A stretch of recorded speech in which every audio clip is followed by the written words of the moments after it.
भक्तायसे जाना थोडा विकू नॉर्मल जे देही उदास गेली आशा पाश निवारोनी विषय तो त्यांचा झाला नारायण नावडे जनधन माता पिता निर्वाणी गोविंद असे मागे पुढे काहीच साकडे पडून दी विषय तो त्यांचा झाला नारायण नावडी जनधन माता पिता तुका म्हणे सत्य कर्मा व्हावे साह्य घातलिया भय नरका जाणी विषय तो त्यांचा झाला नारायण नावडी जनधन माता पिता विठ्ठल विठ्ठल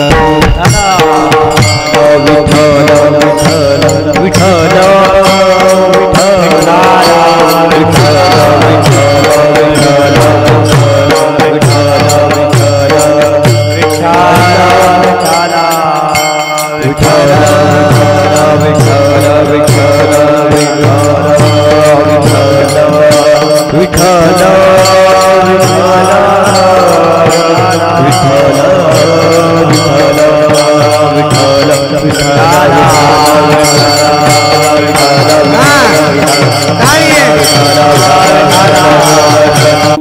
भक्तायसे जाना जे देही उदास गेले आशा पाश निवारोनी विषय तो त्यांचा झाला नारायण नावडे जनधन माता पिता विभुं वेणुनादं चरन्तं दुरन्तं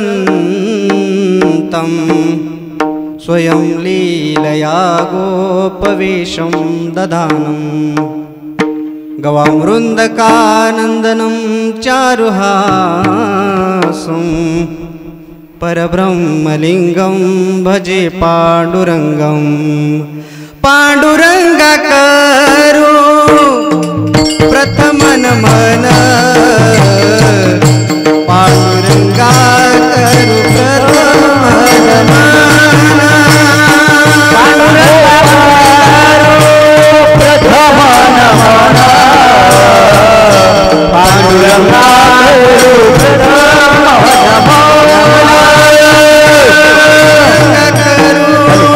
प्रथम नमन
आता गान गंधर्व देवता कोकिल कंठ स्वरा राखा जी कीर्तनीय वयवासित लोका तयाची आचरणी नमन गा जेनी धर्म जितविलाची बळी तो संभाजी जाननवाली कावतरला जयाची पुळी तया छत्रपतीची आचरण कमली साष्टांगण मन करतसो मस्तक हे पाया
मस्तक हे पायावरी या वारकरी संतांच्या माझी वाणी तुझे वर्णी गुण नाम ऐसे देई प्रेम काही कळा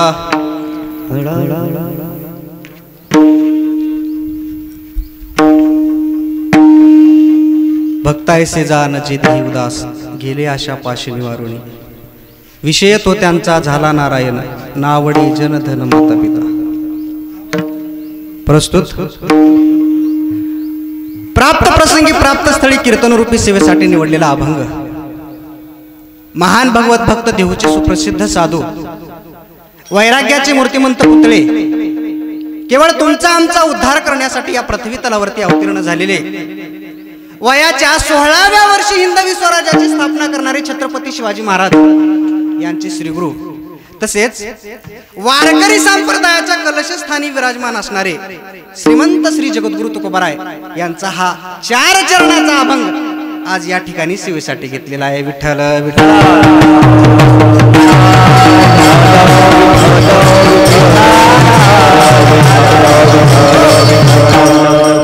अभंग जगद्गुरु तुकोबारायचा आणि या अभंगामधून जगद्गुरु तुकोबाराय तुम्हा मला संत महात्म्याची ओळख करून देतात नोहे नोहे तर भगवत भक्ताची अंतरंग लक्षणे या अभंगामधून प्रतिपादन करतात। विठ्ठल विठ्ठल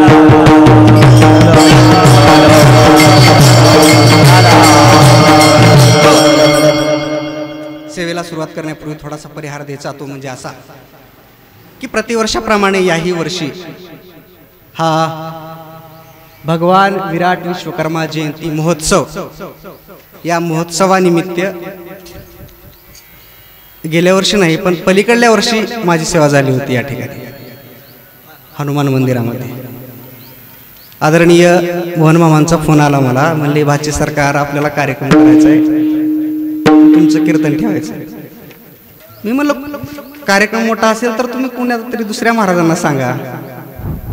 नाही म्हणले ते तुम्हीच करावं लागेल। ठीक आहे म्हणलं चालेल कारण सेवके सांगितले करावे ते काम ते मी तुपना कामाने म्हणून त्यांनी फोन केला म्हणून मी या ठिकाणी सेवेसाठी उपस्थित राहिलो। खरं तर मला या तरुण मंडळींचा स्वाभिमान वाटतो कधी कधी अभिमान वाटतो बरं का कारण आजकालची जी तरुण मंडळी आहेत ती या धार्मिक क्षेत्राकडे वळत नाहीत हो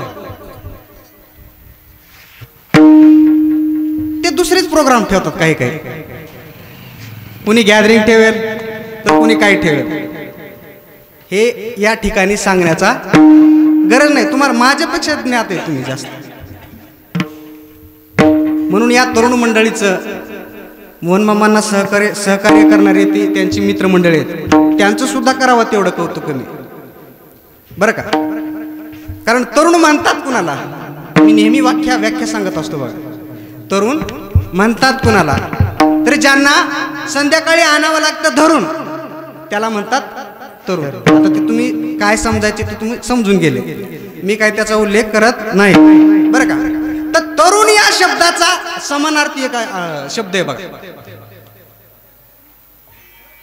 तरुण म्हणजे युवक त्या युवकाची व्याख्या करत असताना शास्त्रकार असं सांगतात यु म्हणजे युधिष्ठिरासारखा ज्याच्याकडे धर्म आहे व म्हणजे वचिष्ठ वचिष्ठासारखं ज्याच्याकडे ज्ञान आहे आणि क म्हणजे कर्ण कर्णासारखं ज्याच्याकडे दातृत्व आहे त्याला म्हणतात युवक विठ्ठल विठ्ठल.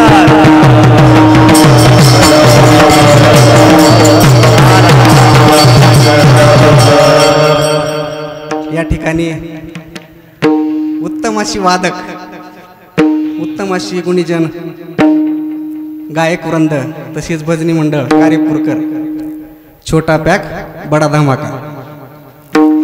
छान आहे बरं का. मूर्ती लहान आहे पण कीर्ती महान आहे.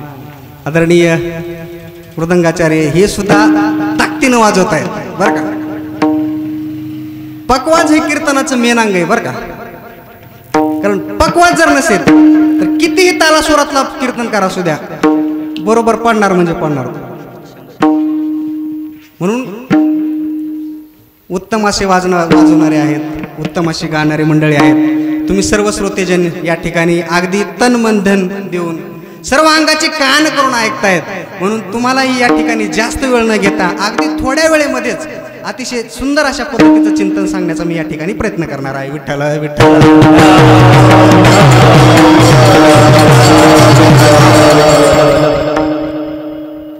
अभंग जगद्गुरु तुकोबारायचा आणि अभंग म्हणून जगद्गुरु तुकोबाराय संत महात्म्याची ओळख करून देतात बरं का. एक साधक उठला आणि महाराजांना विचारायला लागला. महाराज म्हणले तुम्ही संतांची ओळख का करून देताय, आम्हाला काय गरज आहे संतांची ओळख करून द्यायची. एखाद्या गावाच्या सरपंचाची ओळख करून द्या म्हणले, तालुक्याच्या सभापतीची ओळख करून द्या, एखाद्या तालुक्याच्या आमदारांची ओळख करून द्या, नोय खासदाराची ओळख करून द्या, एखाद्या मंत्र्याची ओळख करून द्या. कारण त्यांची ओळख करून दिल्यानंतर आमच्या जीवनामध्ये कुठल्या ना कुठल्या प्रकारचा फायदा होतो म्हणले. असं म्हटल्यानंतर कारण कसं आहे माहितीये का, शास्त्राचा असा नियमच आहे बरं का. शास्त्र असं सांगतं की प्रयोजना वाचून कुठलाही मनुष्य कोणत्याही कार्यामध्ये प्रवृत्त होत नाही. हा वेदांताचा अबाधित सिद्धांत आहे बरं का. म्हणजे फायद्याशिवाय कोणताही मनुष्य कोणतंही काम करत नाही. तसंच तो साधक जगद्गुरु तुकोबारायला म्हणायला लागला, महाराज तुम्ही काय करा, संतांची ओळख करून देऊन आमच्या जीवनामध्ये आम्हाला काय फायदा होणार आहे, तर तुम्ही काय करा, एखाद्या मंत्र्याची ओळख करून द्या. जगद्गुरु तुकोबारायांनी सांगितलं बाबा मंत्र्यांची ओळख करून दिल्यानंतर तुझ्या जीवनामध्ये सुख तर मिळणारच नाही, परंतु तुझ्या जीवनामध्ये तुला अधोगतीला मात्र जावं लागेल. असं जगद्गुरु तुकोबाराय म्हणतात. विठ्ठल विठ्ठल.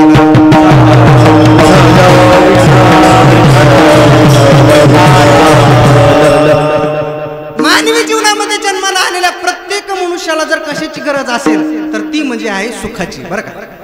आणि प्रत्येक मनुष्य जो ही जी धावपळ करतोय, अहोरात्र जी खटाटोप करतोय, याची टोपी त्याच्या डोक्याला, त्याची टोपी त्याच्या डोक्याला आणि सगळ्याच्या टोप्या आपल्या डोक्याला का घालून घेतोय, याचं जर काही कारण असेल तर ते म्हणजे सुख आहे महाराज. आणि या सुखासाठी मनुष्य हाडाची काढ करतोय, रक्ताचं पाणी करतोय, मांसाचा चिखल करतोय, परंतु त्याच्या जीवनामध्ये त्याला काही सुख प्रदान होत नाही. काय होत नाही हो, कारण सुखाचा मार्ग चुकलेला आहे या ठिकाणी. सुख जर कुठं असेल तर जगद्गुरु तुकोबाराय सांगतात, अरे बाबा तुला सुखच पाहिजे ना तर तुला काय करावं लागेल, प्रपंच करून चालणार नाही, परमार्थच करावा लागेल, त्याच वेळेस तुला सुख भेटेल बरं का. पण तुमचा आमचा मार्ग चुकलेला हो. आपल्याला पाहिजे आहेत पेढे, परंतु आपण पेढ्याच्या दुकानामध्ये न जाता आम्ही कोणाच्या दुकानात जातोय, जोड्याच्या. मग काय भेटेल आपल्याला, जोडेच भेटतील ना. तसं सुखाच्या मार्गाने न जाता आम्ही जर दुःखाच्या मार्गाने गेलो तर आम्हाला दुःखच मिळेल. जगद्गुरु तुकोबाराय सांगतात, अरे तुम्हाला सुख पाहिजे ना तर तो अखिल कोट ब्रह्मांड नायक सर्व सर्वेश्वर भगवान परमात्मा आहे ना, तर तो भगवान परमात्मा आपलासा करून घ्या. आणि ज्या वेळेस तुम्ही तो भगवान परमात्मा आपलासा करून घ्याल त्याच वेळेस असणार तुम्हाला काय भेटेल, सुख भेटेल. आपुला तो एक देव करुणी घ्यावा, आपुला तो एक देव करुणी घ्यावा, आपुला तो एक देव करुणी घ्यावा, आपुला तो एक देव करुणी घ्यावा.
दिलेल्या गोळ्या फक्त मेडिकलवाल्यालाच कळते, बरोबर आहे का?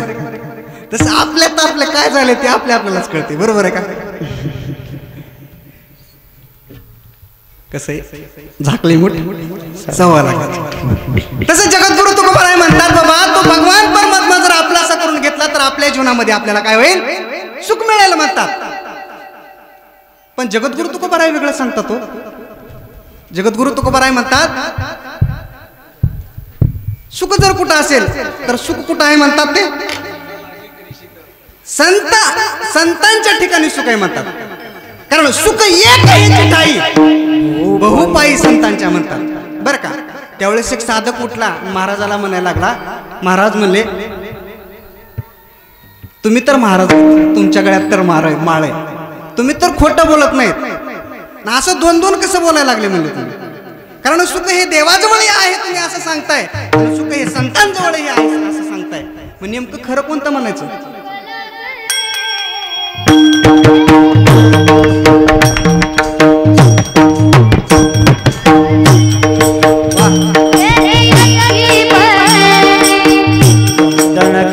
संगलागरे आजी बने, तनके संगलागरे आजी बनेगी,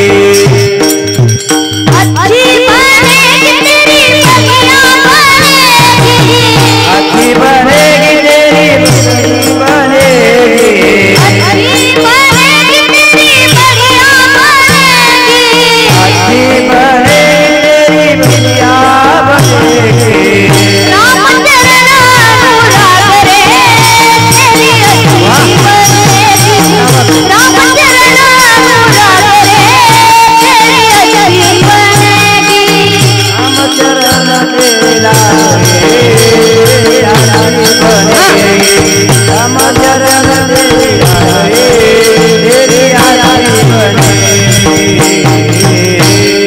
संतन के संग नागरे तेरी अच्छी बनेगी. जगद्गुरु तुकोबाराय म्हणतात की संतांच्या संगतीमध्ये जर गेलात तर तुमचं जीवन काय होईल, सफल होईल, चांगलं होईल. अच्छी बनेगी तेरी बिगरी बनेगी म्हणतात महाराज. म्हणजे बिघडलेलं जीवन सुद्धा तुमचं जीवन काय होईल, सुधारेल म्हणतात संतांच्या जीवनामध्ये आल्यानंतर, बरं का? साधक उठला आणि महाराजाला म्हणायला लागला, तुम्ही दोन दोन कसं बोलायला लागले म्हणले? देवाजवळ ही सुख आहे आणि संताजवळ ही सुख आहे असं कसं म्हणताय म्हणले? तर त्यावेळेस जगद्गुरु तुकोबारायांनी सांगितलं, रे बाबा, अरे देव आणि संत हे जरी दिसायला दोन दिसत असले तरी असायला मात्र एकच आहे, बरं का? आता काही लोकांना प्रश्न पडला असेल, विश्वकर्मा जयंती आहे, गुलालाचं कीर्तन आहे आणि महाराजांनी कोणता अभंग घेतलाय, असंही बऱ्याच लोकांना प्रश्न पडला असेल, बरं का? सुज्ञ ऐकणारी मंडळी. पण त्यांच्या माहितीच तो सांगतो मी. काय असतं, देव आणि संत हे जरी दिसायला दोन दिसत असले तरी देवाची पुण्यतिथी असेल तर संतांचा अभंग घेतला जातो, आणि संतांची पुण्यतिथी असेल तर देवाचं वर्णन केलं जातं त्यामध्ये. कारण का, तर संत आणि देव या दोघांकडेही महाराज तेवढीच ताकद आहे. कर्तुम अकर्तुम अन्यथा कर्तुम ही देवाकडेही आहे, आणि संताकडे सुद्धा कर्तुम.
असले तरी असायला मात्र एकच आहेत, बरं का?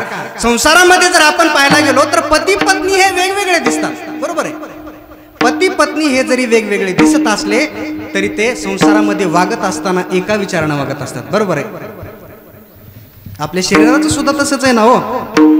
शरीर हे आपलं दिसत असताना एक दिसतं. या शरीराची तुका म्हणे एका देहाचे अवयव. बरोबर आहे का? कारण देह जरी एक दिसत असला तर त्या देहाचे इंद्रिय मात्र वेगवेगळे. बरोबर आहे. उजवा हात आहे, उजवे वाम भाग तुका म्हणे एकच अंग म्हणतात महाराज. बरोबर आहे का चुक आहे? चुकत असलं तर सांगत.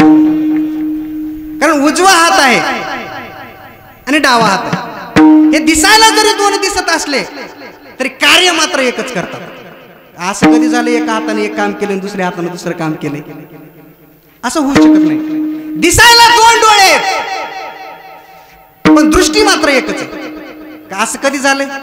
एका डोळ्यानं मस्तपैकी काय आपलं ज्ञानोबरायांचं चरित्र दिसतंय म्हणले आणि एका डोळ्यानं शंभूराजाची मालिका दिसते. असं कधी झालं का? नाही. दिसायला जरी दोन डोळे दिसत असले तरी दृष्टी मात्र एकच आहे. दिसायला जरी कान दोन दिसत असले तरी ध्वनी मात्र एकच ऐकू येतोय. दिसायला जरी पाय दोन दिसत असले तर एकाच दिशेनं चालतात. का असं कधी झालंय हो? एक पंढरपूरला गेला म्हणले आणि एक जेजुरीला गेला. असं कधी झालंय का? नाही होऊ शकत. कारण का? तरी हे दिसायला जरी दोन दिसत असले तरी असायला मात्र एकच आहेत. तद्वत त्याचप्रमाणे देव आणि संत हे जरी दिसायला दोन दिसत असले तरी असायला मात्र एकच आहेत. बरं का? मग असं म्हटल्यानंतर एक साधक उठला आणि महाराजाला म्हणायला लागला, महाराज देव आणि संत हे दिसायला सारखेच आहेत, वागायला सारखे आहेत, कर्तुम अकर्तुम शक्ती त्यांच्याकडे आहे, हे सगळं आम्हाला कळलं म्हणले. पण ते नेमके भक्त कसे असतात हे तरी आम्हाला सांगा. असं म्हटल्यानंतर जगद्गुरु तुकोबारायांनी त्या साधकाच्या प्रश्नाचं उत्तर सेवेकरिता घेतलेल्या अभंगाच्या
जाना जे देही उदास गेले आशा पाशे निवारुनी. जगद्गुरु तुकोबारायांनी त्या भक्ताचं व्याख्याच अशी सांगितली की भक्त म्हणतात कुणाला? भक्त ऐसे जाना जे देही उदास ते भक्त.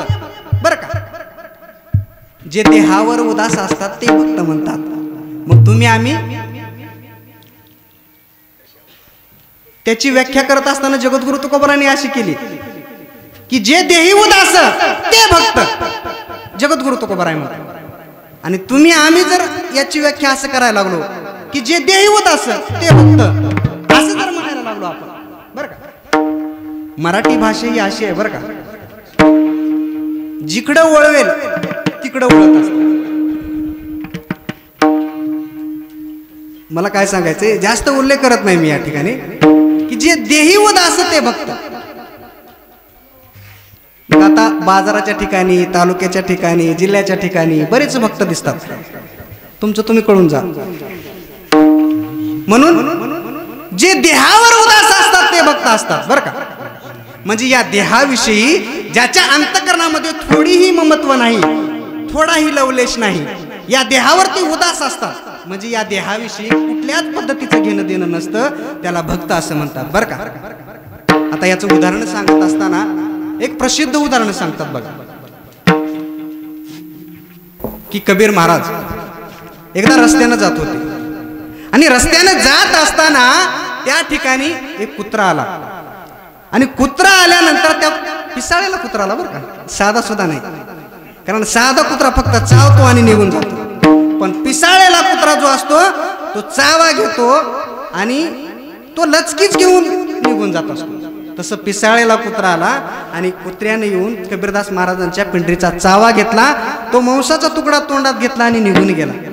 आणि निघून गेल्यानंतर ते दृश्य काही ओट्यावर बसलेल्या मंडळीनं पाहिलं आणि ते म्हणायला लागले, महाराज का हो म्हणले, तो कुत्रा आलाही, तुमच्या पायाचा लचकाही तोडला, निघूनही गेला, तरी तुम्ही काही सुद्धा म्हटले नाहीत म्हणले, तसंच पुढे गेले म्हणले. असं म्हटल्यानंतर कबीरदास महाराजांनी फार गोड उत्तर दिले. कबीरदास महाराज म्हणतात की कुत्ता जाने और चमडी जाने. काय देहावरती उदास असतील होते. अहो साधं नुसतं धुळीतून आलो आपण, लगेच तोंड धुतो महाराज. धुतो का नाही, खरं सांगायचं मग धुतो का. फार अहो दिवसामध्ये माणूस 10 वेळेस तर तो आरशात पाहतोय, मी कसा दिसतो का. या देहाविषयी ममत्व आहे हो, बाकी दुसरं काही नाही. पण संत महात्माच्या ठिकाणी जर आपण पाहायला गेलो तर या देहाविषयी कुठल्याच प्रकारचं त्यांच्या अंतःकरणामध्ये ममत्व नसतं. म्हणून जे देही उदास ते भक्त बर का. गेले आशापाशी निवारुणी म्हणतात. मग आशापाश शास्त्रामध्ये सांगत असताना शास्त्र सप्त आशापाश सांगतं बर का. आणि जगद्गुरु तुकोबराय तर एका प्रमाणामध्ये सातीच्या साती पाश एकाच प्रमाणामध्ये सिद्ध करून दाखवतात की भ्रांती माझी सप्तपाश, अहम दारा पुत्र पाश, स्वजन पाश, आणि आशा पाश तो 7वा म्हणतात बर का.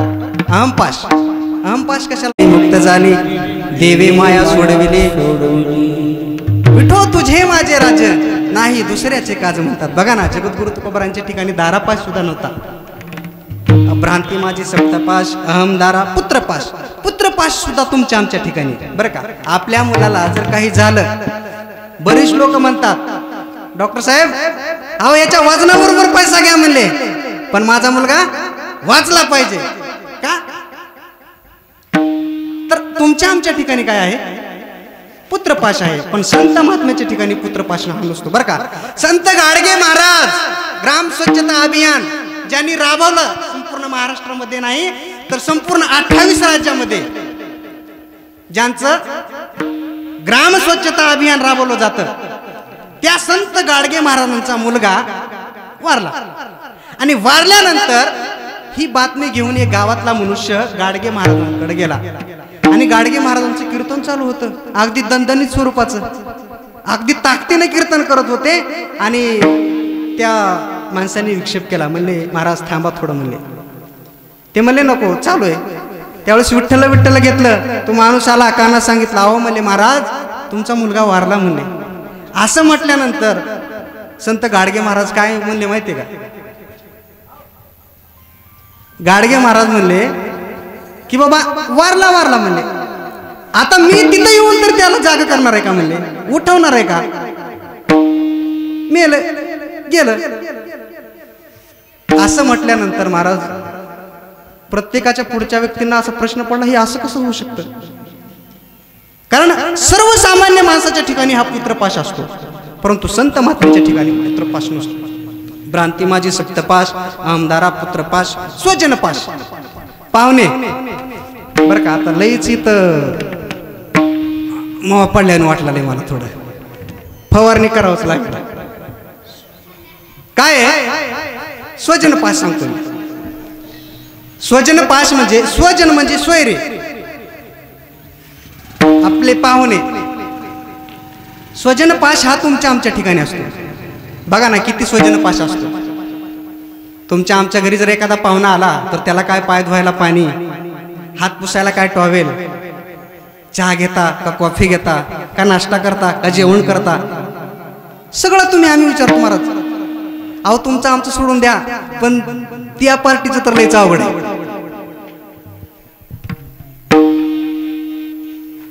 महाराज मंडळी आल्यावर तेवढं काही विशेष करत नाहीत महाराज, पण त्यातल्या त्यात जावाई जर आला सांगता सोय नाही. कारण एक म्हणच आहे बघा, नाकाचा मोती ठेवी घाण, राखी जावयाचा मान. बघा ना काय महाराज ते आल्यानंतर काय उठा ठेव असतो, अवघड आहे महाराज. पाटीला पाठ, बसायला पाठ, उदबत्त्याचा घमघमाट, आच्छरदानी, मच्छरदानी, धापात जणाची तानातानी, अवघड असते. पण संत महात्म्याच्या ठिकाणी हा पाश नसतो. बघा ना नामदेवरांच्या घरी त्यांचा मेहुणा आला आणि आल्यानंतर नामदेवराय त्याला बोलले नाहीत, काय नाही काय नाही, त्याच्यासोबत जेवण केलं. नामदेवराय आपलं आपलं निघून गेले. मग त्यांची बायको रागावली नामदेवरायांची. का हो म्हणली, माझा भाऊ तेवढ्या लांबून आलाय म्हणले, मजल दर मजल करत घाम गाळीत, नको नको ते 10 कामं सोडून देऊन तुमच्याकडे तुम्हाला भेटण्यासाठी आलाय तुम्हाला मला, आणि साधा तुम्ही रामराम सुद्धा नाही घातला म्हणले. असं म्हटल्यानंतर नामदेवराय काय म्हणले असतील माहितीये का, पुढल्या वेळेस आल्यानंतर मी रामराम करतो, त्याचा आदर आतिथ्य करतो असं म्हणले असतील का? नाही महाराज. नामदेवरायांनी म्हणले, अरे आम्ही कुणाला रामराम घालतच नाही म्हणले, घातलास तर फक्त त्या देवाला घालतो म्हणले, बाकी दुसरं कुणाला घालत नाही. का तर स्वजन पाश हा तुमच्या आमच्या ठिकाणी, संत महात्म्याच्या ठिकाणी नाही. आणि आशा पाश तो 7वा म्हणतात बरं का. आशा पाश, आशा ही प्रत्येकाला असते बरं का. आशा नाही म्हणणारा या जगतामध्ये आतापर्यंत कोणी जन्माला चालला नाही बरं का. तुम्हा आम्हाला तर आशा ही असतेच हो. अगदी लहान मुलगा जरी असला तरी त्याला सुद्धा आशा असते बरं का. शास्त्रकार शंकराचार्य, आद्यगुरु शंकराचार्य त्याचं वर्णन करत असताना असं सांगतात की अंगम गलितम पलितम मुंडम दशनविहीनम जातम तुंडम वृद्धो यांती गृहीत्वादम तदपि न मुच्यन्ते आशा पिंडम भज गोविंदम भज गोविंदम भज गोविंदम मूढमते. अंगम गलितम पलितम मुंडम दशनविहीनम जातम तुंडम वृद्धो यांती गृहीत्वादंडम तदपि न मुच्यन्ते आशा पिंडम. म्हणले अगदी पाळण्यातला जरी बाळ असलं तरी त्याला सुद्धा आशा आहे बरं का.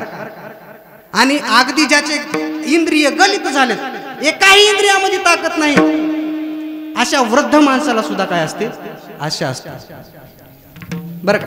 अगदी लहान मुलाला जरी काम सांगितलं एखादी, म्हणले बाळू हे काम कर, तो काय म्हणतोय, मला चॉकलेटला पैसे दिले तर मी हे तुमचं काम करणार, नाही तर तुमचं तुम्ही जाणं म्हणतो. का तर ही आशा ही त्याच्या ठिकाणी, मला आशा ही प्रत्येकाला असते हो. तुम्ही आम्हाला सोडून द्या, पण त्या आशेनं देवाला सुद्धा सोडलं नाही हो. आशा उपजली अनंतासी, आशा उपजली अनंतासी आणि नीच वामनत्व आले त्यास. असे दीन केले देवासी, ऐसे दीन केले देवासी, कथा काय इतरांशी. देवाला सुद्धा सोडलं नाही हो. तुम्ही आम्ही तर काय की स्पीड की पत्ती, म्हणून काय गेले आशा पाशी निवारुणी. हे सप्त जे पाश आहेत ते तुमच्या आमच्या ठिकाणी आहेत, संत महात्म्याच्या ठिकाणी यापैकी कुठलाही पाश नसतो.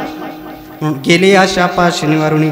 त्यावेळेस एक साधक उठला, महाराजाला म्हणायला लागला, महाराज हे सगळं कळलं म्हणले आम्हाला. काय कळलं, भक्त देहावर उदास असतात हेही कळलं, त्यांचे सप्त आशा पाश निवारून गेलेले असतात हेही आम्हाला कळलं, परंतु ते भक्त या पृथ्वी तलावरती या मृत्यू लोकामध्ये आल्यानंतर काय करतात हे तरी आम्हाला असं सांगा. म्हटल्यानंतर त्याचं उत्तर असणारं जगद्गुरु विषय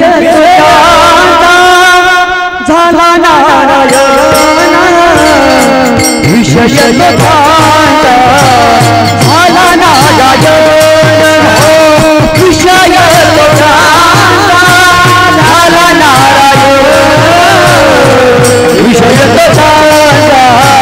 झाला नारायण.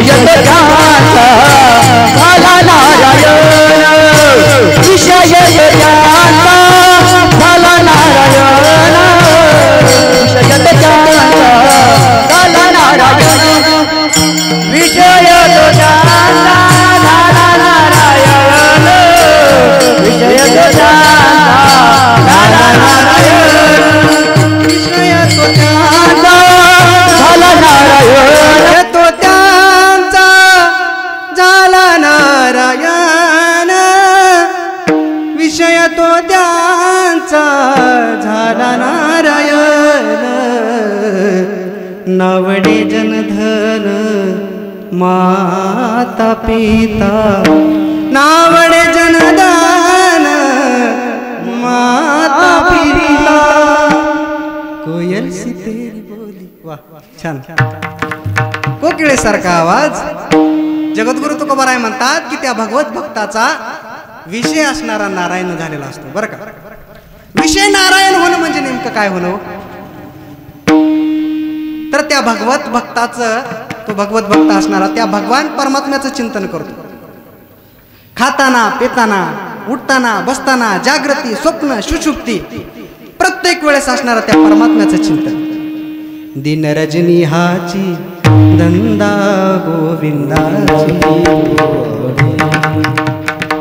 किंवा रात्र न कळे दिवस न कळे अंगी खेळे दैवत सतत कृष्णमूर्ती सावळी खेळे हृदय कमळी भगवान श्रीकृष्ण भक्तराज अर्जुनाला गीतेमध्ये सांगत असताना सांगतात बघा की सततम कीर्तयंतो माम यतंतश्च दृढव्रतः नमश्चंतश्च माम भक्त्या नित्ययुक्ता उपासते ज्ञानोबराय भाष्य करत असताना सांगतात की तरी कीर्तनाचे निनटनाचे नाशिले व्यवसाय प्रायश्चित्ताचे हे नामचे नाही पापाचे ऐसे केले यमदमा अवकळा आणली तीर्थे ठायावरून उठविली यमलोकीची राहटी आगवी यम म्हणे काय यमावे दम म्हणे कवनात ते दमावे तीर्थे म्हणती काय खावे दोष ओखदाशी नाही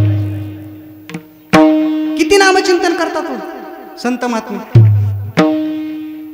बघा ना त्या नामस्मरणाचा परिपाक असणारा परिणाम असणारा सजीव जीवांवरती तर झालाच हो पण जे काही निर्जीव वस्तू आहेत ज्या काही अचेतन वस्तू आहेत ज्या काही जड वस्तू आहेत त्या जड वस्तूवरती सुद्धा काय झाला त्या संत महात्म्याच्या नामस्मरणाचा परिणाम झाला बघा ना ज्यावेळेस जगद्गुरु तुकोबाराय ज्या डोंगरावरती जायचे त्या डोंगरावरच्या रस्त्यावरची माती आणि दगड सुद्धा विठ्ठल विठ्ठल म्हणायचे बरं का जी जनाबाई गोवऱ्या वेचायला जायची शेणी वेचायला जायची पण जी गोवरी जनाबाईची आहे त्या गोवरीमधून असणारा विठ्ठल विठ्ठल अशा स्वरूपाचा आवाज त्यामधून निघायचा अहो चोखोबरांची हाड विठ्ठल विठ्ठल म्हणले हो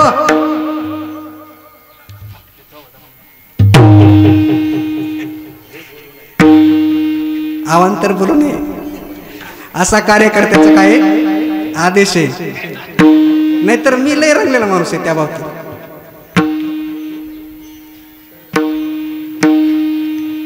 जगद्गुरु तुकोबाराय म्हणतात की संतांच्या बाबतीमध्ये जर आपण पाहायला गेलो तर संत महात्मे इतकं नामस्मरण करतात इतकं चिंतन करतात की त्याचा परिणाम असणारा सजीव जीवांवरती तर होतो पण जड जीवावरती सतत त्याचा परिणाम होतो बरं का अहो भगवान श्रीकृष्णाने ज्यावेळेस अर्जुनाला भेटायला गेले त्यावेळेस अर्जुनाचे केस रोम सुद्धा म्हणत होते हे कृष्ण गोविंद हरे मुरारी हे नाथ नारायण वासुदेव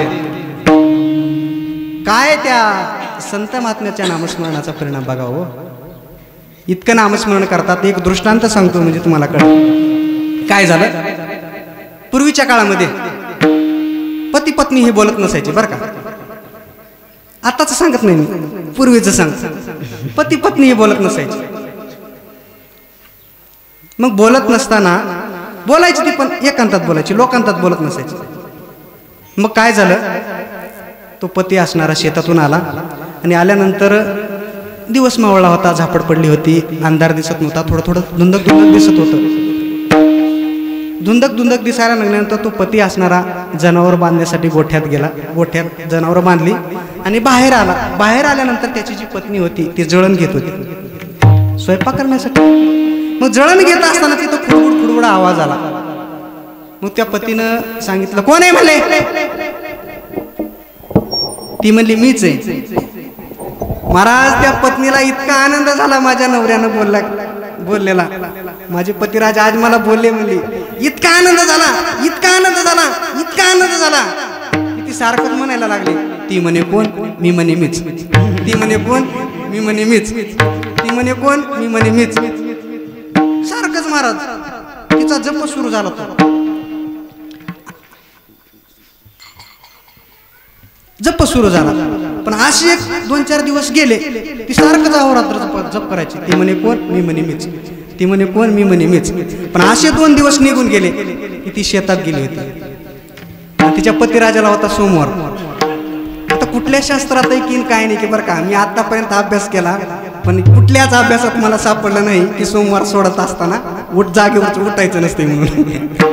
काय गतानुगती चालत आलेलं आहे बरं का. ऐसे हे चालत आले मागे, नाही बोलत तुम्ही वाहू घे. मग ते सोमवार सोडायला बसला महाराज तो पतिराज तिचा. बसल्यानंतर तिकडे एक शेजाऱ्याचा घोडा आला आणि त्यांचा गहू खायला लागला.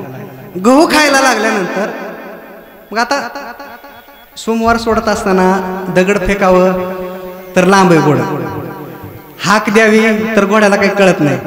बरोबर आहे का? कारण सांगितलेलं घोड्यांना कळत नसतं. बरोबर आहे का? म्हणून आवाज बी देऊन पाहिला तरी घोडं ते गहू खायलाच लागलं. आता काय करावं, काय करावं? त्यांनी सांगितलं, अगे म्हणले दिसत नाही का म्हणले तुला घोडा गहू खात असलेलं? हान म्हणले ती. महाराज ती खडबडून उठली, खडबडून उठली ती घोडा हाणलं. घोडा हाणलं तिनं, पण तिचा जो पहिला मंत्र होता ती म्हणे कोण? मी म्हणे मीच. ती म्हणे कोण? मी म्हणे मीच. हा मंत्र सोडून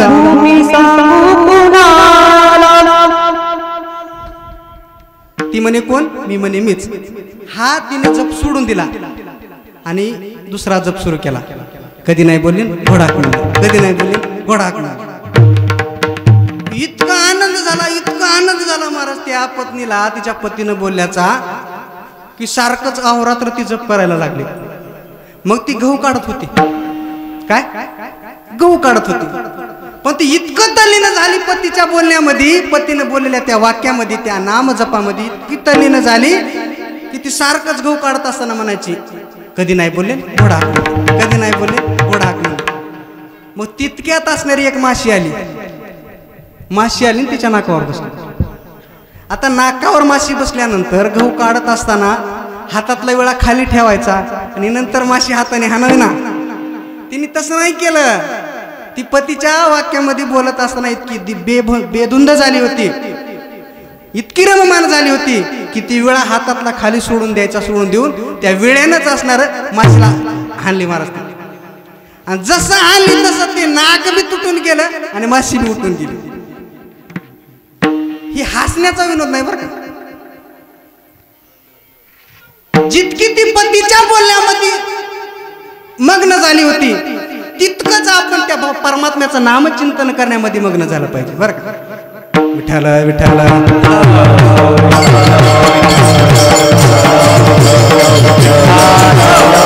विषय तो त्यांचा झाला नारायण आणि नावडे जन धन माता पिता म्हणतात. आता जन का आवडू नये बरं का. आपल्याकडे वेळ कमी आहे बरं का. कारण कसं आहे, वेळेच्या अगोदर उरकलं तर बरं असते. पण माझ्या हातात विना 11:30ला आला. बरोबर आहे का. तिथून पुढे मी 2 तास घेणार.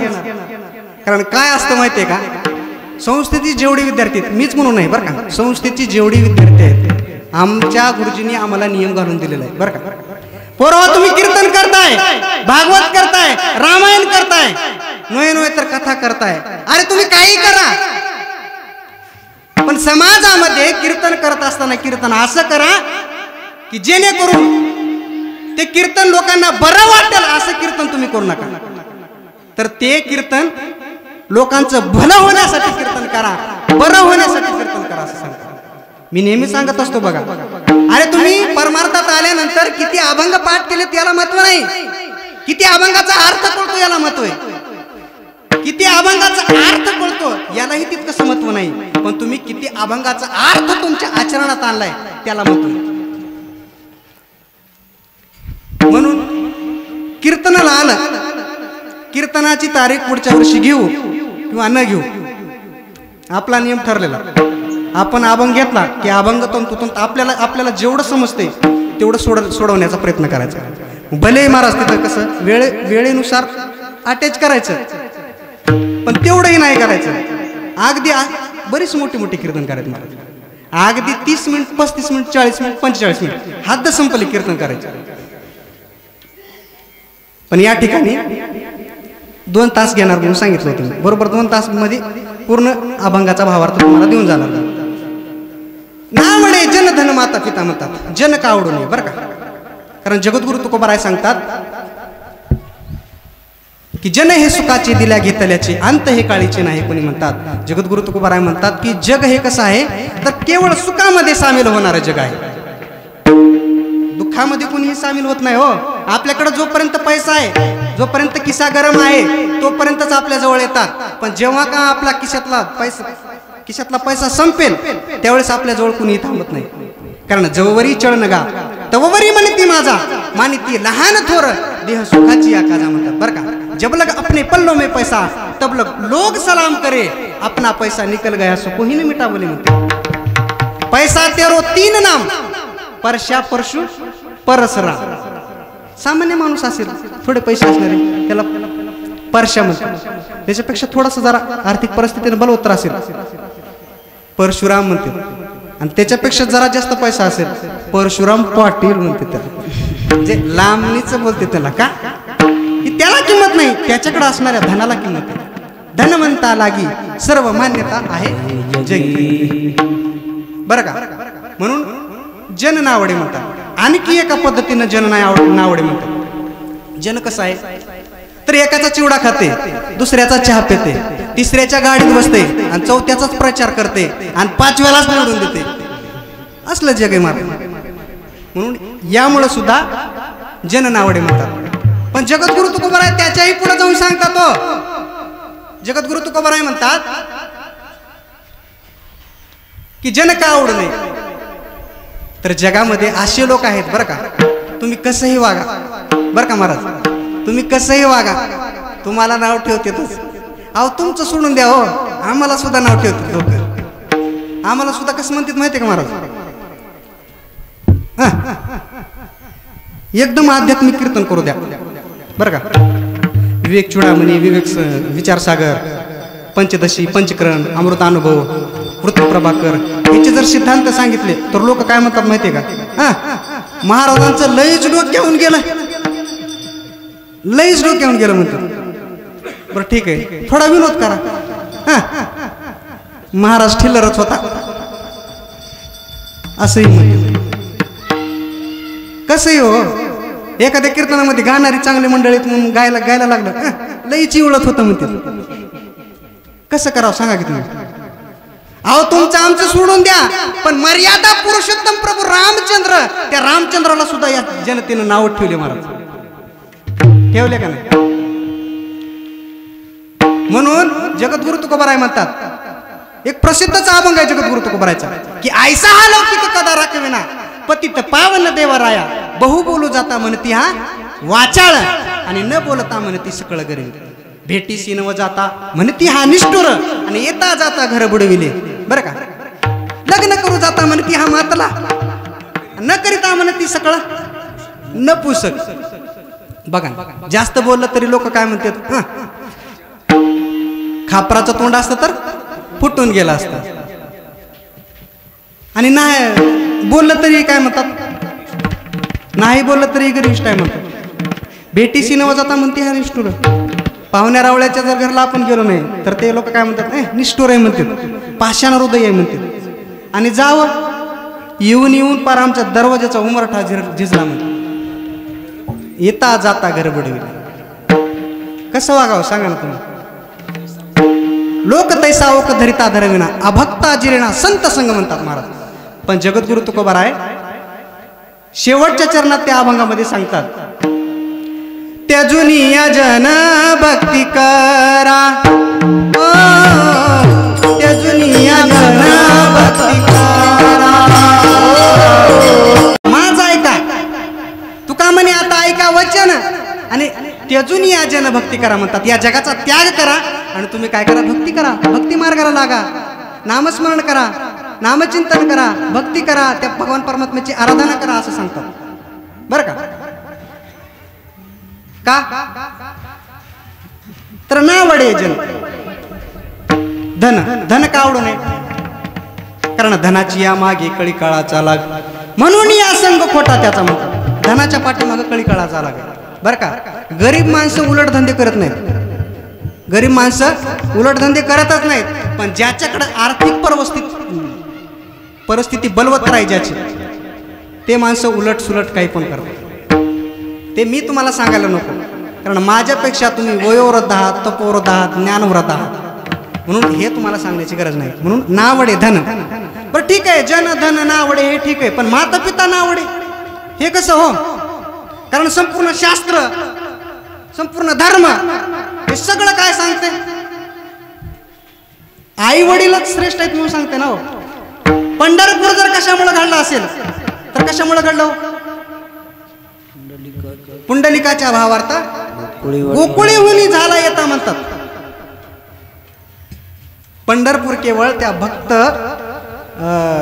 पुंडलिक रायाने आई वडिलांची सेवा केल्यामुळे तो भगवान परमात्मा तिथं आला महाराज सगळी लोक तिथं जातात त्याला भेटायला आणि तो असणारा आई वडिलांची सेवा केल्यामुळे तो तिथं आला त्याच्या शास्त्र सुद्धा असं सांगतंय की मातृदेव भव पितृदेव भव आचार्य देव भव आणि अतिथी देव भव हा संत महात्मे कुठल्याही अभंगामध्ये श्लोकामध्ये कुठेही उच्चार करत असताना मातेचं आणि पित्याचं नाव येतं बरं का धन्य माता पिता तयाची म्हणजे आई वडिलांना श्रेष्ठत्व प्रतिपादन केलेले बरं का तुमच्या माहितीच तो सांगतो संपूर्ण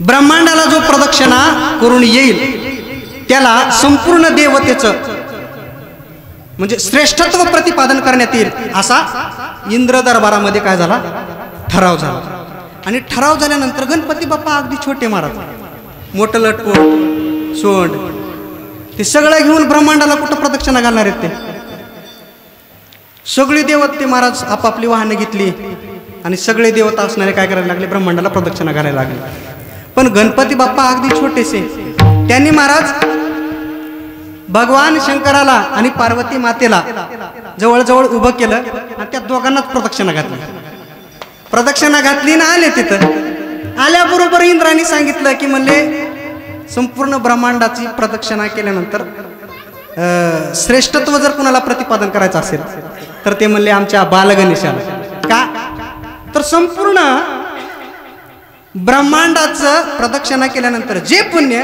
तेच पुण्य आई वडिलांची प्रदक्षिणा केल्यामुळे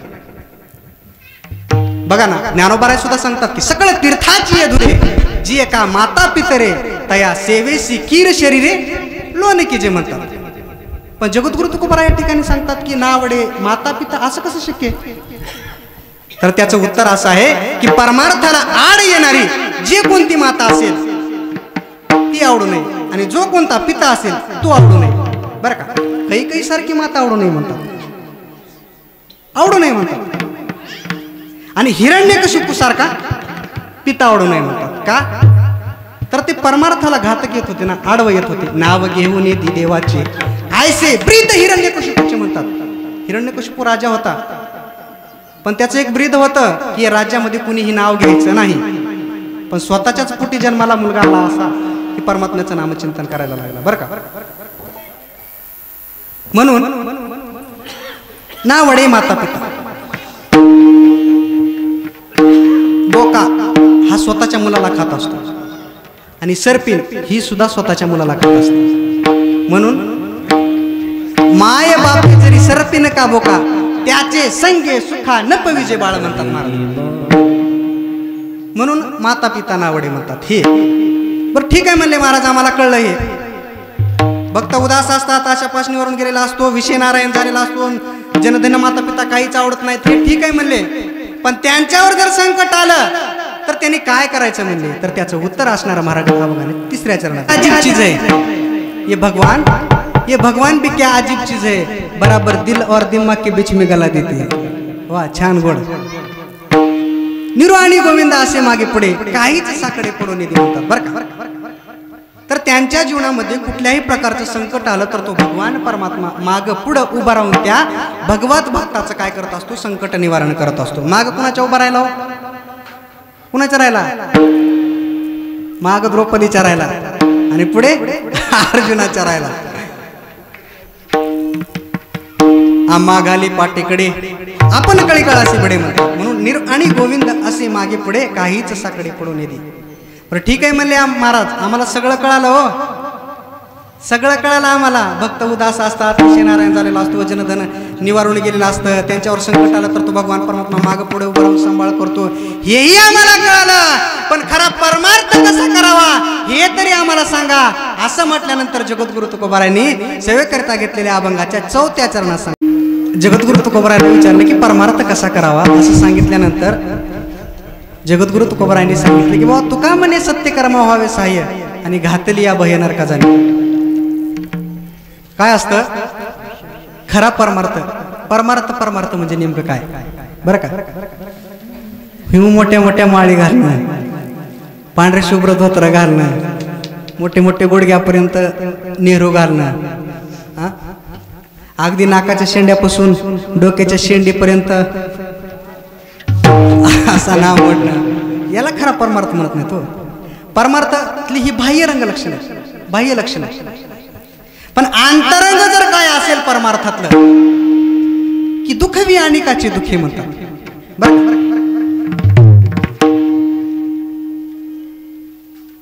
एके ठिकाणी तर असं सांगतात बरं का की परमार्थ करत असताना मी नेहमी सांगत असतो बघा कि पूजा करने के लिए किसी मंदिर या मस्जिद या चर्च में जाने की जरूरत नहीं है. पूजा करने के लिए किसी मंदिर या मस्जिद या चर्च में जाने की जरूरत नहीं है. बस किसी का दिल मत दुखाना, समझो वो हो गई पूजा. परमार्थ म्हणजे असं काही वेगळी बाब नाही हो. भला किसी का कर न सको तो बुरा किसी का मत करना. पुष्प नहीं बन सकती तो तुम कांटे बनकर मत रहना. हो, आपल्याकडून एखाद्याचं चांगलं होत नसेल तर करू नका म्हणतात, पण वाईट तरी करू नका. एखाद्याच्या जखमेवरती मलम लावता येत नसेल तर लावू नका म्हणतात महाराज, परंतु मीठ तरी रगडण्याचा प्रयत्न करू नका म्हणतात बरं का. हा खरा परमार्थ आहे. म्हणून तुका म्हणे सत्य कर्म व्हावे साई म्हणतात. हा झाला सरळ सरळ माझ्या बुद्धीला पटचेल रुचेल जेवढा अभ्यास आहे तेवढा सांगण्याचा प्रयत्न केला मी. आता या ठिकाणी आपण काय करू, ज्ञानेश्वर माऊली घेऊ, विठोबा रुक्माई घेऊ आणि थोडंसं चरित्र बघू विश्वकर्मा महाराजांचं, थोडीशी माहिती जेवढी आहे तेवढी, आणि गुलाल ओधळू आपण बरं का. विठोबा रुक्माई विठोबा रुक्माई विठोबा रुक्माई विठोबा रुक्माई विठोबा रुक्माई विठोबा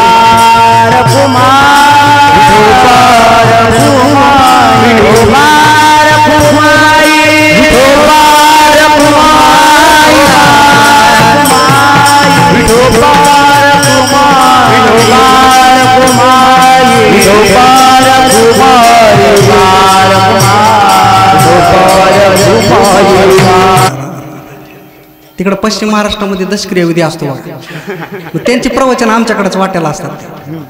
गेलं की मला प्रवचन करायचं अभ्यास करून जावं लागते तिथं बरं का, कारण तिथली जी मंडळी असतात प्रवचन ऐकायला ती नेहमी तीच येणारी असतात, म्हणून अभ्यास करून जावं लागते. आम्ही अभ्यास करून जायचं, तिथं बोलायचं, एकदम ताकदीनं वजनानं तन मन धन लावून बोलायचं आम्ही, आणि ते बसलेली माणसं एकदम असं एकदम स्थितप्रज्ञ शिका भाषा समाधिस्थ शिके शिव, असं नाही हो. इथं आलात ना एकदम हसू ठेवायचं चेहऱ्यावर, कारण याच्यासारखा आनंद दुसरीकडे कुठं नाही बरं का. बरं का, मला भजन काय आवडलं नाही. आता सगळ्या महिला मंडळ पुरुष मंडळीनं सर्वांनी हात वर करायचे बरं का, महिला मंडळीनं सुद्धा हात वर करायचे, आणि मी जे भजन म्हणतोय ते सगळ्यांनी म्हणायचं. आणि आपल्या गावचे पंचक्रोशीतले जेवढे गाव आहेत त्यांना सगळ्यांना कळालं पाहिजे की कारेपूर या गावामध्ये विश्वकर्मा जयंती निमित्त चालत असलेला अखंड हरिनाम सप्ताह आणि त्या सप्ताहामधील भाविकांनी वाजवलेल्या टाळ्या. कळालं का? सगळ्यांनी वर हात करायचे आणि टाळी वाजवून मी म्हणतोय ते भजन म्हणायचं नाही बरं का? नाहीतर कोणी म्हणल ही कोणतं भजन म्हणते, कारण पुण्यवंत व्हावे घेता सज्जनाची नावे. ज्ञानोबा आहे तुका बऱ्याच भजन घेणार, दुसरं काय कोणतं घेणार बरं का? सगळ्यांनी पुरुष मंडळी महिला मंडळ ओट्यावर बसलेली कट्ट्यावर बसलेली दुकानातली सगळ्यांनी हात वर करायचे आणि एक भजन म्हणायचं बरं का? तयार? बेटे बेटे सावधान, टाइट. हा ज्ञानोबा माऊली तुकाराम, ज्ञानोबा माऊली तुकाराम, ज्ञानोबा माऊली तुकाराम, ज्ञानोबा माऊली तुकाराम, ज्ञानोबा माऊली तुकाराम, ज्ञानोबा माऊली तुकाराम,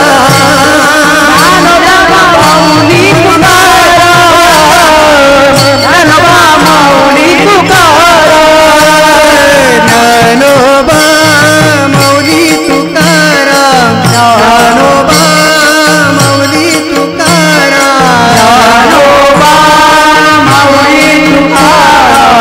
ज्ञानोबा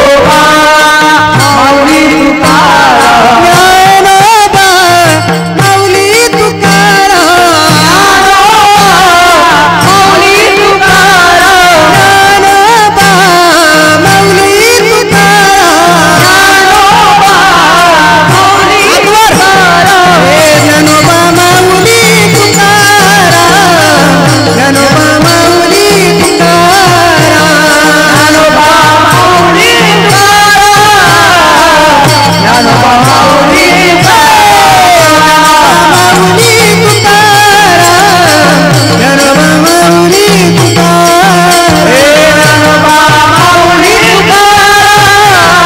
तुकाराम, माऊली तुकाराम, ज्ञानोबा माऊली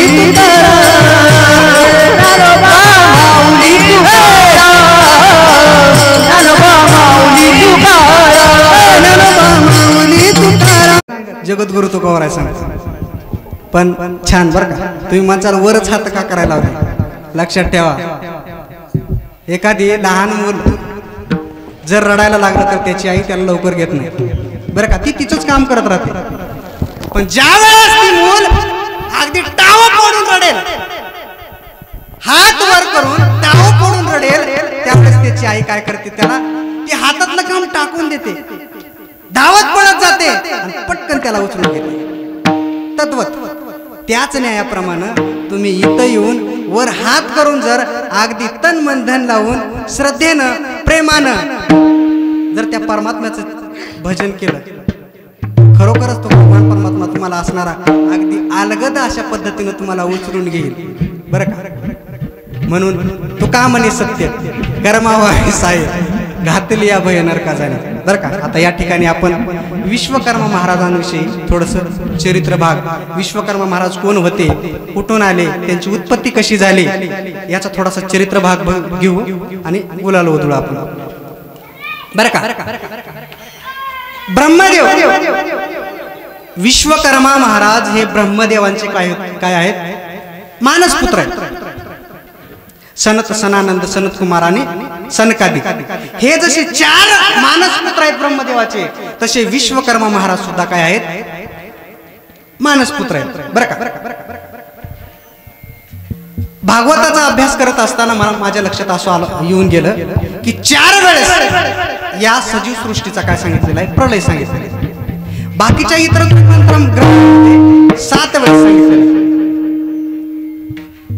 पण ज्या वेळेस प्रलय होतो, प्रलय म्हणजे काय, तर या संपूर्ण पृथ्वी तलावरची सजीव सृष्टी नष्ट होणे म्हणजे याला काय म्हणतात, प्रलय होणे म्हणतात.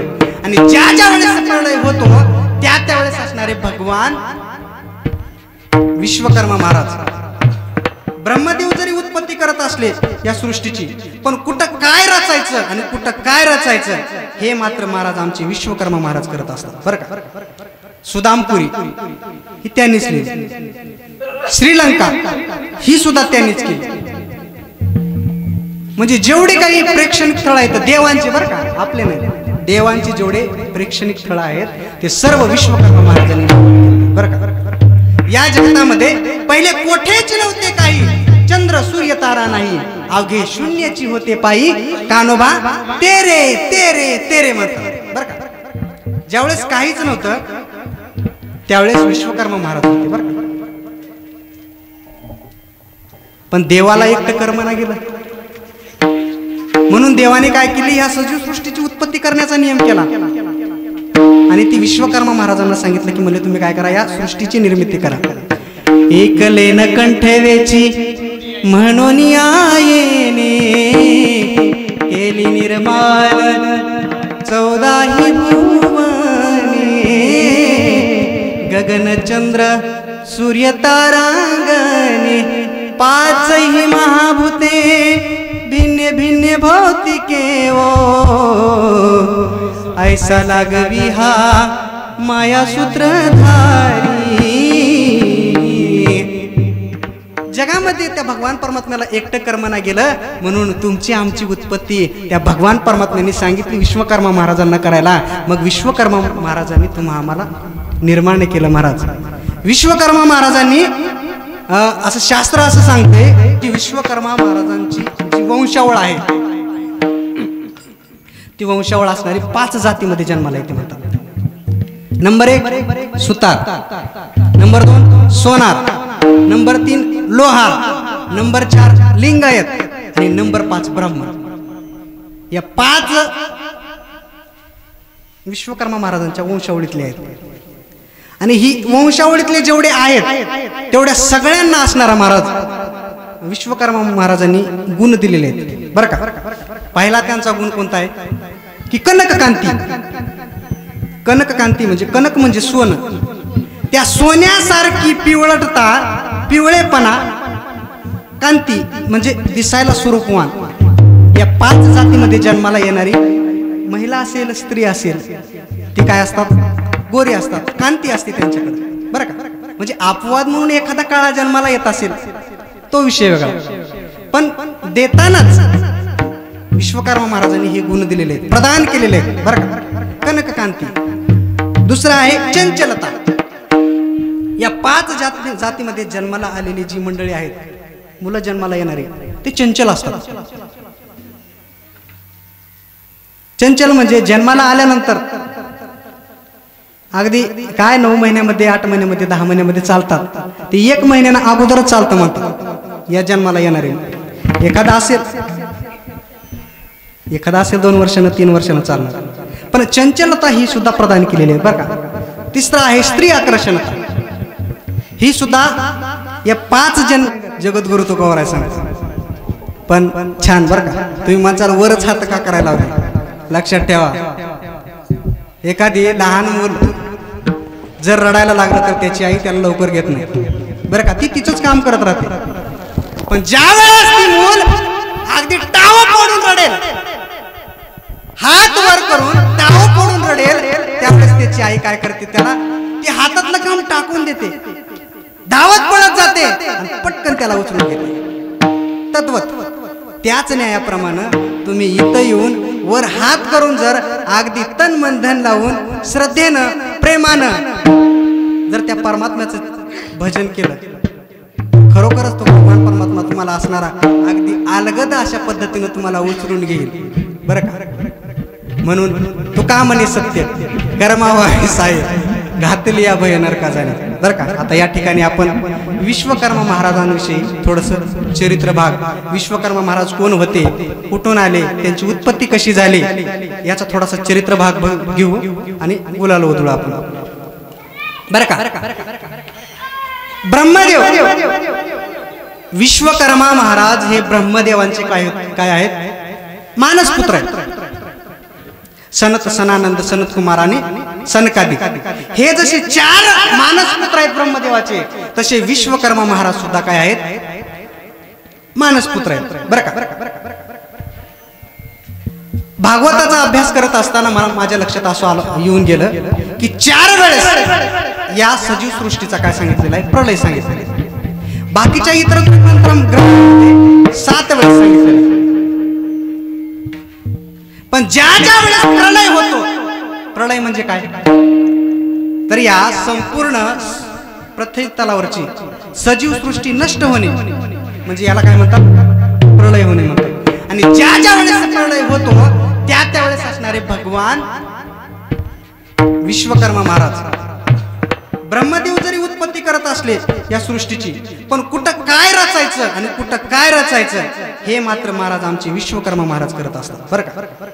सुदामपुरी ही त्यांनीच लिहिली, श्रीलंका ही सुद्धा त्यांनीच केली. म्हणजे जेवढे काही प्रेक्षणिक स्थळ आहेत देवांचे बरं का, आपले नाही, देवांचे जेवढे प्रेक्षणिक स्थळ आहेत ते सर्व विश्वकर्मा महाराजांनी बरं का. या जगतामध्ये पहिले कोठेच नव्हते काही, चंद्र सूर्य तारा नाही, अवघे शून्याची होते पायी, कानोबा तेरे तेरे तेरे म्हणतात बरं का. ज्यावेळेस काहीच नव्हतं त्यावेळेस विश्वकर्मा महाराज होते बरं का. पण देवाला एकटं कर्म नाही गेलं, म्हणून देवाने काय केली, ह्या सजीव सृष्टीची उत्पत्ती करण्याचा नियम केला आणि ती विश्वकर्मा महाराजांना सांगितलं की म्हणजे तुम्ही काय करा, या सृष्टीची निर्मिती करा. एकले न कंठवेची म्हणून आयेने केली निर्माण 14 भुवने, गगन चंद्र सूर्य तारांगणे 5 महाभूते भिन्न भिन्न भौतिके ओ, ऐसा लागवी हा माया सूत्रधारी. जगामध्ये त्या भगवान परमात्म्याला एकटं कर्म नाही गेलं, म्हणून तुमची आमची उत्पत्ती त्या भगवान परमात्म्याने सांगितली विश्वकर्मा महाराजांना करायला. मग विश्वकर्मा महाराजांनी आम्हाला निर्माण केलं. महाराज विश्वकर्मा महाराजांनी असं शास्त्र असं सांगते की विश्वकर्मा महाराजांची जी वंशावळ आहे ती वंशावळ असणारी 5 जातीमध्ये जन्माला येते म्हणतात. नंबर 1 सुतार, नंबर 2 सोनार, नंबर 3 लोहार, नंबर 4 लिंगायत आणि नंबर 5 ब्राह्मण. या 5 विश्वकर्मा महाराजांच्या वंशावळीतले आहेत. आणि ही वंशावळीतले जेवढे आहेत तेवढ्या सगळ्यांना असणारा महाराज विश्वकर्मा महाराजांनी गुण दिलेले आहेत बरं का. पहिला त्यांचा गुण कोणता आहे की कनककांती. कनककांती म्हणजे कनक म्हणजे सोनं, त्या सोन्यासारखी पिवळटता, पिवळेपणा, कांती म्हणजे दिसायला स्वरूपवान. या 5 जातीमध्ये जन्माला येणारी महिला असेल स्त्री असेल ती काय असतात, गोरी असतात, कांती असते त्यांच्याकडे बरं का. म्हणजे अपवाद म्हणून एखादा काळा जन्माला येत असेल तो विषय वेगळा, पण देतानाच विश्वकर्मा महाराजांनी हे गुण दिलेले आहेत, प्रदान केलेले आहेत बरं का. कनककांती. दुसरा आहे चंचलता. या 5 जातीमध्ये जन्माला आलेली जी मंडळी आहेत, मुलं जन्माला येणारे, ते चंचल असतात. चंचल म्हणजे जन्माला आल्यानंतर अगदी काय 9 महिन्यामध्ये, 8 महिन्यामध्ये, 10 महिन्यामध्ये चालतात, ते 1 महिन्यानं अगोदरच चालतं म्हणतात या जन्माला येणारे. एखादा असेल 2 वर्षानं 3 वर्षानं चालणार. पण चंचलता ही सुद्धा प्रदान केलेली आहे बरं का. तिसरा आहे स्त्री आकर्षणता. ही सुद्धा या 5 सुंदर देखणे, बघावं आणि बघतच राहावे अशी गोंडस मुलं जन्माला येतात बरं का. चौथा आहे 14 विद्या. या जन्मामध्ये येणारी जी मंडळी आहेत त्या मंडळींना या 14 ज्या विद्या आहेत त्या विद्या साध्य करण्यासाठी जास्त वेळ लागत नाही. अगदी थोडासा जरी प्रयत्न केला तरी त्या काय होतात, 14 विद्या प्राप्त होतात, आत्मसात होतात बरं का. आता बरीचशी आळंदीमध्ये जर आपण पाहिलात तर गाणारे मंडळींची अशी खानच आहे पांचाळ लोकांची. म्हणजे मी पांचाळ जन्मामध्ये जन्माला आलो म्हणून असं नाही बरं का, पण खानच आहे. गाणारे अशोक महाराज पांचाळ गुरुजी, आध्यात्मिक क्षेत्रातले शंकर महाराज पांचाळ गुरुजी महाराज अतिशय मोठं व्यक्तिमत्व आहे हो त्यांचं. नुसतं व्यक्तिमत्व मोठं नाही तर खरीच मंडळी ती मोठी परमार्थिक क्षेत्रातली दिग्गज आणि दिग्गज आहेत बरं का. स्वामी विवेकानंद म्हणतात बरं का. बरेच लोक म्हणतात की स्वामी विवेकानंद कोण होते, तर अतिशय चंद्रशेखर महाराज देगलूरकर त्यांच्या मुखातलं ऐकलेलं आहे ते सुतारा जन्मामध्ये जन्माला आले होते. स्वामी विवेकानंद विद्वत होते. म्हणजे मला काय सांगायचे की 14 विद्या. स्वामी विवेकानंदाचं अशी एक आख्यायिका आहे. ते म्हणतात की एकदा पुस्तक वाचायला लागले स्वामी विवेकानंद तर एकदा वाचल्यानंतर ते पान लगेच फाडून बाहेर फेकून द्यायचे. का? कारण ती बुद्धीच तशी होती, विद्याच तशी होती. म्हणून 14 विद्या या जातीमध्ये सहज जरी प्रयत्न केला तरी त्या साध्य होतात. 14 विद्या बरं का. आणि 64 कला सुद्धा या जातीमध्ये जन्माला येणारी जी मंडळी आहेत, थोडस जरी काय केलं, प्रयत्न केला तर या 64 कला सुद्धा काय होतात, साध्य होतात. असं विश्वकर्मा महाराजांच्या म्हणजे माझ्या अभ्यासानुसार एवढंच मला सापडलंय बरं का. अजून काही पुढच्या वर्षी सापडलं तर पुढच्या वर्षी सांगण्याचा मी प्रयत्न करेन बरं का. म्हणून या ठिकाणी एक नामदेवरायांचा अभंग लय चाळा हो, लय चाळा. मोठे मोठे महाराज मंडळींना आपण विचारलं म्हणलं का म्हणलं याच्याविषयी काही थोडीशी माहिती आहे का, मिळेल का? अहो म्हणले त्यांचं काय चरित्र कसं आहे. आता युट्यूबवर जर सर्च केलं आपण तर त्याचं वेगळंच येते, ते दुसरंच येते. म्हणजे कारण काय माहिती आहे, कन्फ्युज होतो माणूस. आता आंध्रा, कर्नाटक, तेलंगणा, उत्तर महाराष्ट्र म्हणजे उत्तर भारत या सगळ्या ठिकाणी काय करतात, एके ठिकाणी म्हणजे भगवान विश्वकर्माचा प्रगट दिन साजरा केला जातो आणि काही ठिकाणी जयंती साजरी केली जाते. पण या प्रगट दिनामध्ये आणि जयंती दिनामध्ये फक्त 21 दिवसाचा फरक आहे. तुम्ही बघा, आणि जर याचं ज्ञात असेल तर तुम्ही बघा, 21 दिवसाचा फरक आहे. म्हणून या ठिकाणी सगळ्यांना विचारलं, पण मला जेवढं सापडलं तेवढंच घेतलं. नामदेवरायांच्या गाथेमध्ये मी आतापर्यंत सांगतो मी बरं का, जेवढे सुतार जन्माला आलेत, जेवढे विद्वान आहेत, तेवढे यांनी कुणी पण सांगावं की भगवान विश्वकर्मा महाराजांचा प्रागट्य कुठं झालं. तर त्यांचं प्रागट्य असणार वेरूळ अजंठा लेणी आहे का, त्या वेरूळ अजंठा लेणी पासून एक 3 ते 4 किलोमीटर अंतरावरती एक स्थळ आहे. त्या ठिकाणी एक विश्वकर्मा महाराजांचं छोटस मंदिर आहे, तिथं त्यांचं प्रागट्य झालं. म्हणून एक नामदेवरायांच्या गाथ्यामध्ये मला एक अभंग सापडला. चंद्रशेखर महाराजांना विचारल्यानंतर त्यांनी सांगितलं की मला तुम्ही काय करा, हे अभंग म्हणायचा आणि म्हटल्यानंतर गुलाल बदलायचा असं सांगितलं त्यांनी. ते प्रमाण सुद्धा लिहून दिले त्यांनी मला.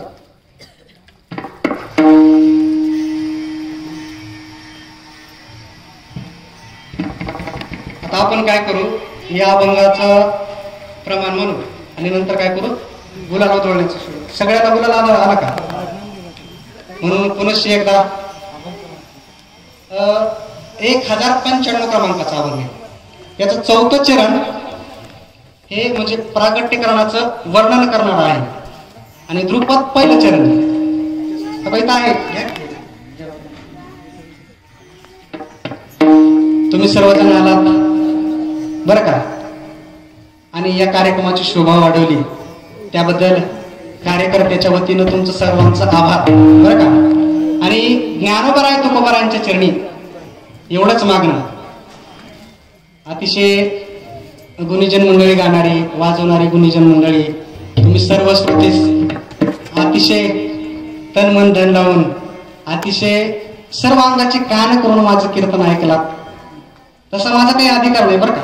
वास्तविक पाहिलं ना, अभ्यास ना तप ना पात्रता ना योग्यता, कुठल्याही प्रकारचं काही नसताना ही सेवा रुजू झाली बरं का. जितनी मेहरबानी आपने की, जितनी मेहरबानी आपने की उतनी तो मेरी औकात नहीं. ये तो कृपा है ज्ञानेश्वर भगवान की, वरना मुझ में ऐसी कोई बात नहीं बरं का. म्हणून भगवान परमात्म्याच्या तसेच ज्ञानोबा तुकोबारांना एवढंच मागणं की हा जो कार्यक्रम आहे या कार्यक्रमाची उत्तर प्रगती वाढत राहो आणि अशाच पद्धतीचं अविरहित असणारं कार्य या कार्यकर्ते मंडळींच्या हातून घडो आणि जोपर्यंत चंद्रसूर्य आहे तोपर्यंत हा कार्यक्रम सतत अविरहित चालू राहो, हीच पंढरीची पांडुरंग परमात्म्याच्या ज्ञानोबारायांच्या आदी करून विश्वकर्मा महाराजांच्या चरणावरती विनंती. आणि याच ठिकाणी आपण मन महाराज गुलाल उधळू. वेरुळ नगर श्रीपुरा वेरुळ नगर श्रीपुरा वेरुळ नगर श्रीपुरा वेरुळ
नावडे जनधन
ज्ञानेश्वर